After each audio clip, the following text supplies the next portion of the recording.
বিকাশ ভবন অভিযান ঘিরে উত্তেজনা। ডিএলএড পাশ করা ঐক্যমঞ্চের তরফ থেকে বিকাশ ভবন অভিযানে ডাক দেওয়া হয়, কিন্তু করুণাময়ী মেট্রোর কাছেই পুলিশ তাদের আটকে দেয় এবং সেই ছবি আমরা আপনাদের সামনে তুলে ধরছি। পুলিশি বাধার মুখে পড়েন আন্দোলনকারীরা। বিকাশ ভবন অভিযান ঘিরে উত্তেজনা। অভিযানে নেমেছে টেট পাস ডিএলএড ঐক্যমঞ্চ। করুণাময়ী মেট্রোর সামনে পুলিশ তাদের বাধা দেয় এবং পুলিশি বাধার মুখে পড়েন আন্দোলনকারীরা। প্রথম সেই ছবি দেখতে পাচ্ছেন আর প্লাস নিউজের পর্দায়। 2022 সালে টেট উত্তীর্ণ হয়েছিলেন তারা, কিন্তু এখনো পর্যন্ত কোনো নিয়োগ হয়নি। তার জন্য বিকাশ ভবন অভিযানে ডাক দিয়েছে ডিএলএড ঐক্যমঞ্চ। পুলিশি বাধার মুখে পড়েন করুণাময়ী মেট্রোর সামনে। পুলিশ তাদের জোর করে প্রিজন ভ্যানে তোলে। বিশ্বজিৎ পাল প্রতিনিধি রয়েছেন টেলিফোন লাইনে। বিশ্বজিৎ, ছবি দেখাচ্ছে, আপডেট নেব।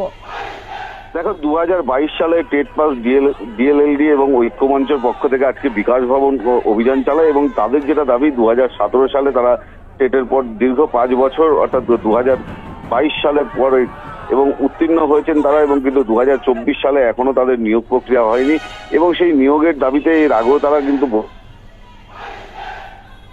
শুনতে পাচ্ছি বিশ্বজিৎ।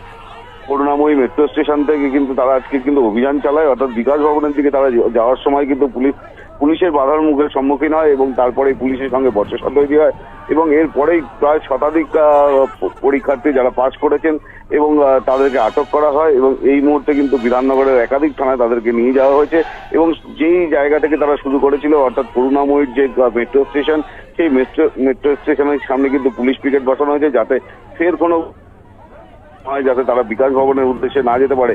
এবং এই সমস্ত যারা উত্তীর্ণ ছাত্রছাত্রী এবং তাদের যেটা দাবি যে অবিলম্বে তাদের চাকরি দিতে হবে, কেন তারা 2017 সালের টেটের পর দীর্ঘ 5 বছর হয়ে গিয়েছে, কিন্তু 2022 সালের 24 সাল এবং এখনো পর্যন্ত তাদের কিন্তু নিয়োগপত্র হাতে দেয়নি এবং সরকার তাদেরকে কোনো রকম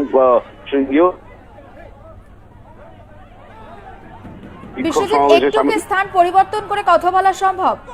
দেখো, ইতিমধ্যে কিন্তু সেই বিক্ষোভে সামিল হয়েছেন তারা এবং 2017 সালের পর থেকে 2022 সাল পরীক্ষায় উত্তীর্ণ হয়ে কিন্তু 2024 সালেও কিন্তু এখনো পর্যন্ত কিন্তু তারা নিয়োগপত্র পাননি। অর্থাৎ তাদের এই নিয়োগের দাবিতে তাদের এই আন্দোলন এবং আগামী দিনে কিন্তু যদি পুলিশ তাদেরকে বাধা দেয় এবং সেই ক্ষেত্রে বৃহত্তর আন্দোলনে নামবেন এবং ইতিমধ্যেই কিন্তু প্রায় 100-র উপরে কিন্তু ছাত্ররা যারা উত্তীর্ণ হয়েছেন এবং তাদেরকে কিন্তু আটক করেছে এবং বিধাননগরের একাধিক থানায় তাদেরকে নিয়ে যাওয়া হয়েছে এবং তাদের যেটা দাবি অবিলম্বে তাদের চাকরি দিতে হবে এবং চাকরি না দিলে কিন্তু আগামী দিনে তারা বৃহত্তর আন্দোলনে নামবেন, এমনটাও কিন্তু দাবি করছেন তারা।